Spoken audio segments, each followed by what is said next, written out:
Buenas tardes. En vista de que no hay participantes, será un resumen de la clase, la cual quedará grabada y colocada en la plataforma. Vamos a ver lo que es hoy el tema sobre el concreto, que hemos venido dando esta materia en el segundo corte sobre el concreto. Vamos a ver lo que es la definición de concreto.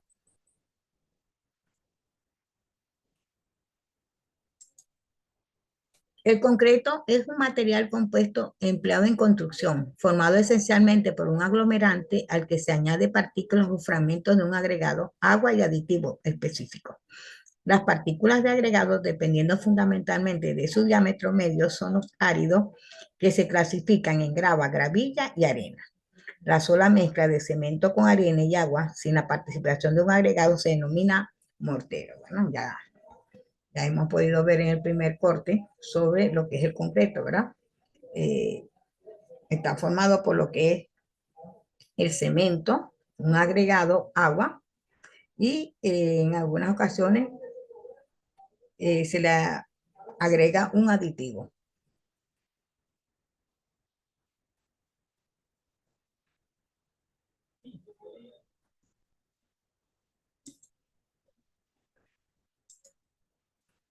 El mortero. El mortero de cemento es un material de construcción obtenido al mezclar arena y agua con cemento, que actúa como conglomerante.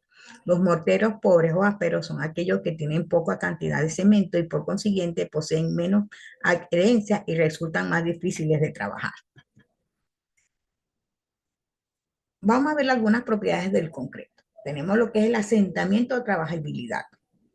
Es una terminología que se emplea de dos maneras, para definir el conjunto de propiedades que permiten manejar el concreto sin que se produzca segregación, colocarlo en los moldes y compactarlo adecuadamente. Y para denominar el asentamiento medido con el cono de Abraham, ¿verdad? Y ahí en la imagen podemos observar lo que es el cono de Abraham. Y la durabilidad, que se entiende por durabilidad de un concreto, la capacidad de comportarse satisfactoriamente frente a las acciones ambientales, físicas o químicas agresivas o cualquier otro proceso, y proteger adecuadamente la armadura y demás elementos metálicos que se encuentran dentro del concreto. Ahora vamos a ver lo que son algunos métodos empleados para el transporte del concreto. Tenemos lo que son las carretillas, distancias menores de 60 metros, ¿verdad? Canaletas de forma cilíndrica y se emplea como un canal por donde cae el concreto, a menos de 2 metros de caída. Elevadores, ascensores por donde se sube el concreto. Guías hasta 50 pisos con baldes especiales que se elevan. Cintas transportadoras para transportar horizontalmente. Camión con tambor limitado por el tiempo de fraguado del concreto. Y bombeo para elevarlo a alturas. Estas son algunos métodos empleados para el transporte de concreto. Tenemos lo que es el curado del concreto. Es la operación necesaria para evitar la evaporación o pérdida de agua excesiva del concreto.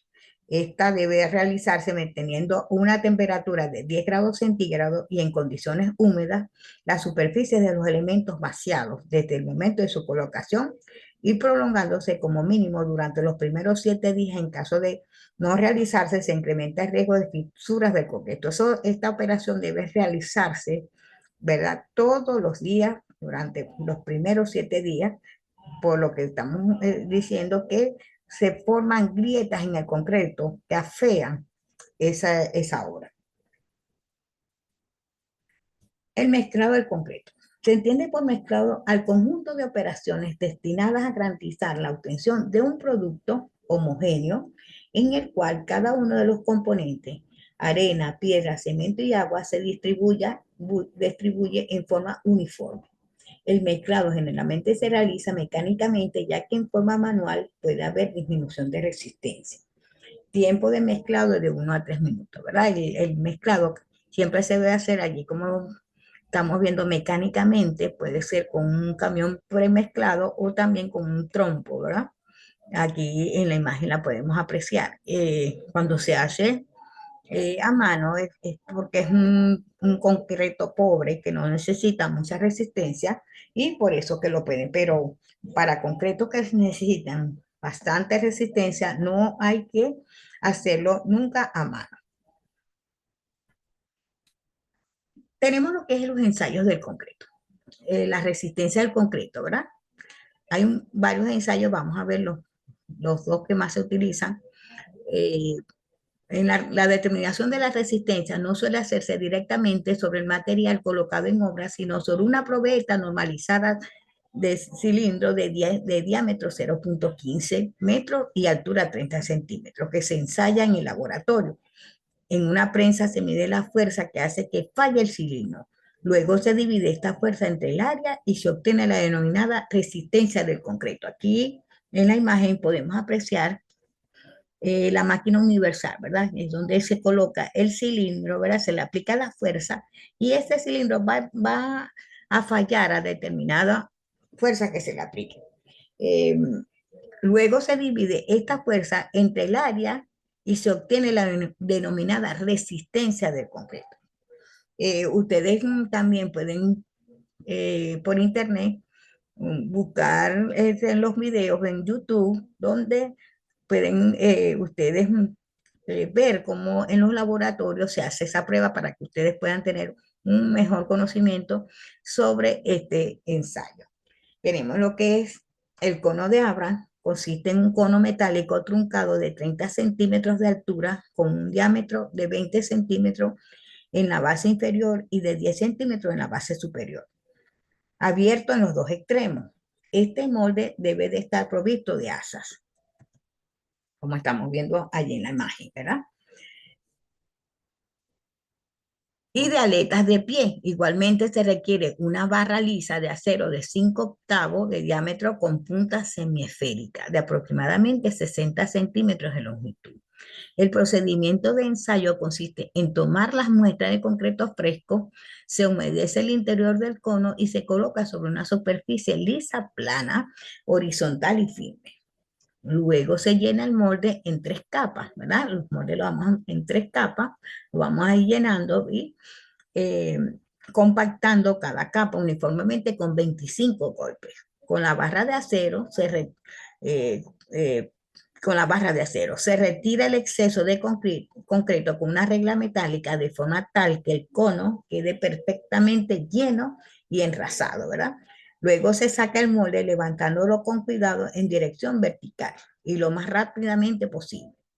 Finalmente se coloca el molde al lado de la muestra ensayada, midiendo la diferencia en las alturas del punto más alto de la muestra y el molde metálico. Generalmente se realizan 3 ensayos para obtener la determinación del asentamiento del concreto. Aquí podemos observar, ¿verdad? En esta imagen, cómo colocan, ¿verdad? El molde y la muestra a un lado, ¿verdad? Y se procede a medir con la regla a ver cuánto es el asentamiento de concreto. Ahora vamos a ver lo que son los tipos de concreto. Hay diferentes tipos de concreto, pero vamos a estudiar lo que son más, se utilizan más en obra, como es el concreto ciclópeo en masa, que son aquellos que están formados por agregados de gran tamaño, utilizando en grandes obras como en estribos de puentes, represas, etcétera. Esos, como este concreto no se puede mezclar por el tamaño de los agregados, se colocan los agregados, por ejemplo, en los estribos de los puentes y encima se coloca lo que es la mezcla del concreto. Tenemos lo que es el concreto liviano, que se entiende por concreto liviano, aquellos concretos que tienen un peso por unidad de volumen inferior a 180 kilogramos por centímetro cuadrado. Como el cemento utilizado es el mismo, se utilizan agregados livianos. Este es lo contrario, esto se utiliza un agregado liviano y por eso es que se denomina concreto liviano.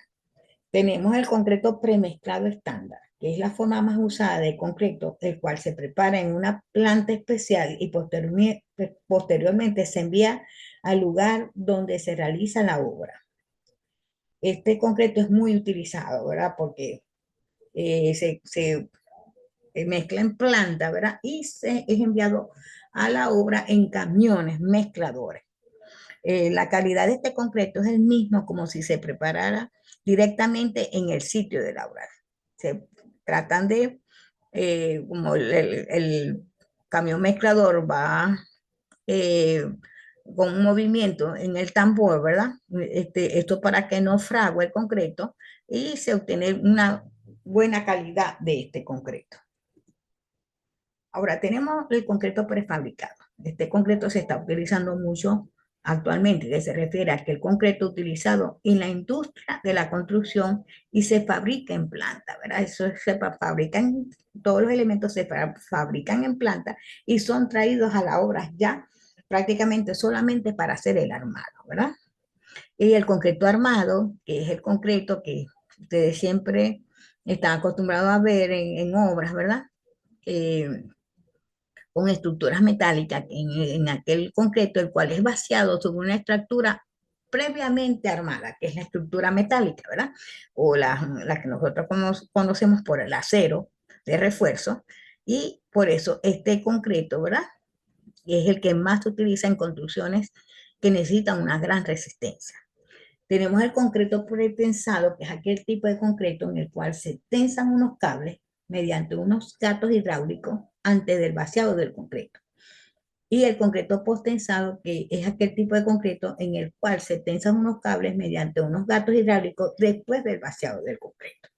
Estos tipos de concreto pretensados también se utilizan mucho y ustedes en la carrera van a ver más adelante una materia se llama concreto pretensado que solamente van a ver acerca de este concreto. También tenemos otros tipos de concreto, ¿verdad? El concreto convencional también se suelen emplear en losas, en cimentaciones, pisos, banquetas, muros, etc. Este concreto es moldeable, está libre de contaminantes, puede combinarse con fibras e impermeabilizantes y tiene una excelente cohesión y trabajabilidad.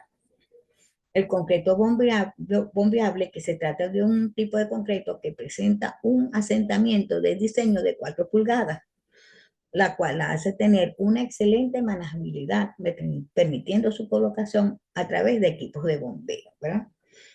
También tenemos lo que es el concreto estructural, que es empleado en la construcción de edificios públicos, escuelas, bibliotecas, centros comerciales, teatros, etc. Ofrece mucho más durabilidad que el brindado por el concreto convencional, como agregado empleado basalto o calix, etc.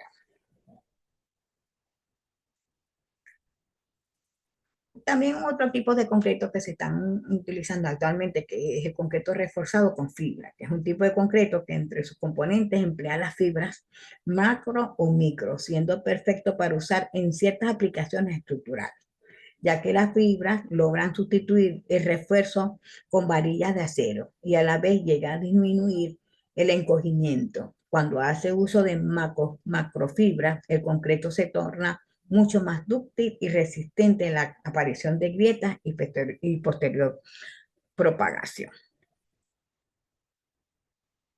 Ok, ahora vamos a ver lo que es la relación agua-cemento. La relación agua-cemento es el factor principal que influye en la resistencia del concreto. La resistencia disminuye con el aumento de la relación agua-cemento. El contenido del cemento en sí afecta la resistencia del concreto. La resistencia disminuye conforme se reduce el contenido de cemento. El control del agua en la dosificación del concreto es esencial para la obtención de mejores resultados en la construcción. Un exceso de agua es un serio peligro, lo cual se agrava por cuanto los perjuicios que ello acarrea aparecen a una edad demasiado tardía, como para ser remediados sin costos excesivos. Entre estos problemas pueden citarse fisuras en los pisos, el concreto exuda y el agua asciende a la superficie, elevando los pinos a causa de la segregación del concreto. Esa relación agua-cemento es muy importante que uno haga una buena dosificación en la mezcla del concreto. Ahora vamos a ver lo que es el diseño de mezcla, ¿verdad? Los métodos de diseño de mezcla están dirigidos a mejorar calificativamente la resistencia, la calidad y la durabilidad de todos los usos que pueda tener el concreto. Es un proceso que consiste en calcular las proporciones de los elementos que forman el concreto con el fin de obtener los mejores resultados. Tenemos lo que es la dosificación de una mezcla de concreto. Las proporciones de la mezcla de concreto que cumplan con dichas características con los materiales disponibles se logra mediante el sistema de prueba y error o el sistema de ajuste y reajuste. Dicho sistema consiste en preparar una mezcla de concreto con unas proporciones iniciales y calculadas por diferentes métodos. A la mezcla de pruebas se le realizan los diferentes ensayos de control de calidad, como asentamiento, pérdida de manejabilidad, masa unitaria, tiempos de fraguado y resistencia a la compresión.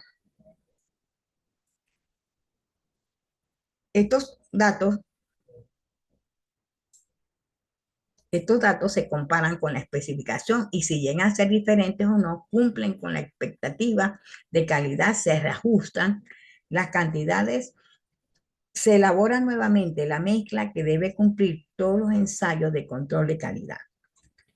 Si nuevamente no cumplen los requisitos exigidos, es necesario revisar los materiales, el método del diseño y nuevamente otra mezcla de concreto hasta ajustar los requisitos exigidos por la especificación. Tenemos lo que es el proceso para el diseño de mezclas de concreto. Este proceso es algunos pasos, ¿verdad?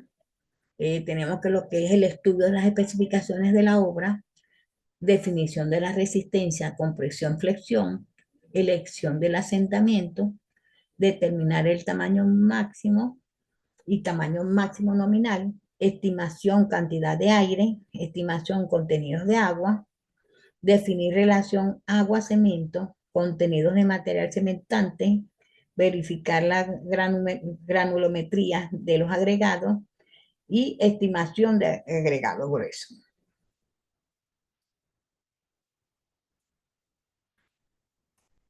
También la estimación de agregado fino, ajuste por humedad y ajuste del diseño de mezcla.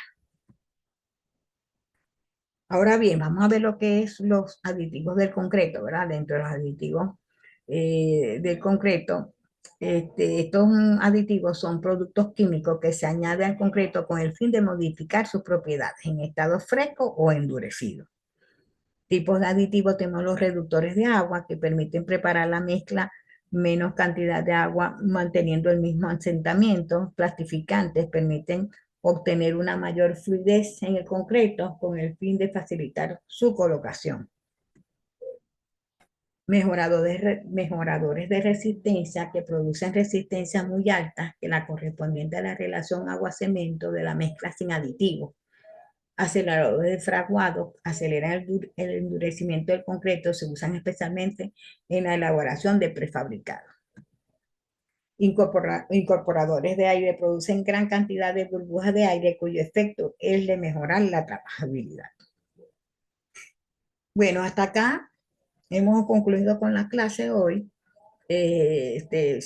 No, quisiera antes también llamarlos a reflexión para que ustedes traten también de asistir a las clases, porque allí es donde ustedes pueden aclarar las dudas y que tengan sobre alguna actividad que se le haya colocado en la plataforma. Bueno, espero que para la próxima clase puedan asistir y bueno, hasta otra oportunidad.